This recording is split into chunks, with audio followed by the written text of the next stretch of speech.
We have some of the best teachers at Mississippi State in the College of Business. We have very many award-winning faculty members, and they are very dedicated to the students.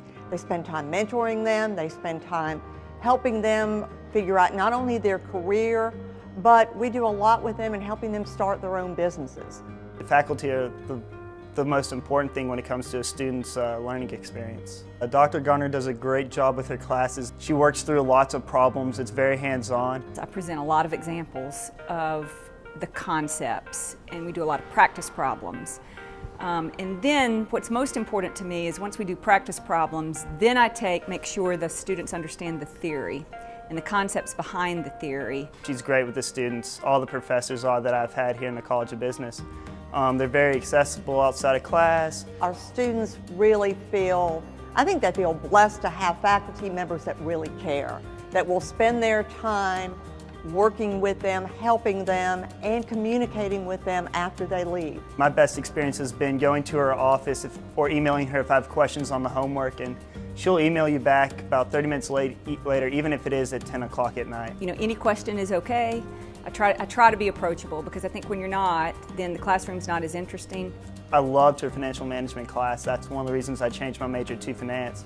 And then I had her for intermediate, and it was just opened my eyes to a whole nother world that I never thought I'd see. The stuff I use on the job is stuff I learned from her class. We're a research institution, and Dr. Garner's done a great amount of research. Well, I teach in part because I also like to do research. So I'm at an institution like Mississippi State because you can do both teaching and research. Most of the research that's coming out of our department is empirical research, meaning we're testing theories. So in order to test those theories, you've got to understand how to download the data, how to write code to test that data. Every week we went into the lab. We have a finance lab here. We went into the lab and we just learned about some programming techniques. Another way is through our seminars, through the classes. And in those classes, we're primarily looking at reading and looking at research that has already been done. When you then have a breadth of knowledge of what's done, it's a little bit easier to figure out what hasn't been done and what's an interesting question.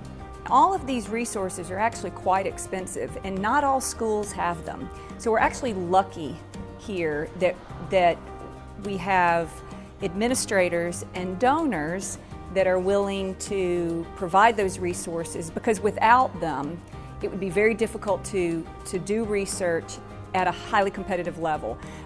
In order to get top publications in the top finance journals, if you're going to do empirical work, you need that data. We have to have private support.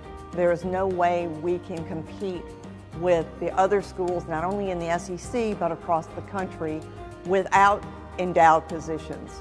We do our best to try to pay at market, but we can't always do that. It's those endowed positions, that private giving, that helps us to attract some of the best faculty.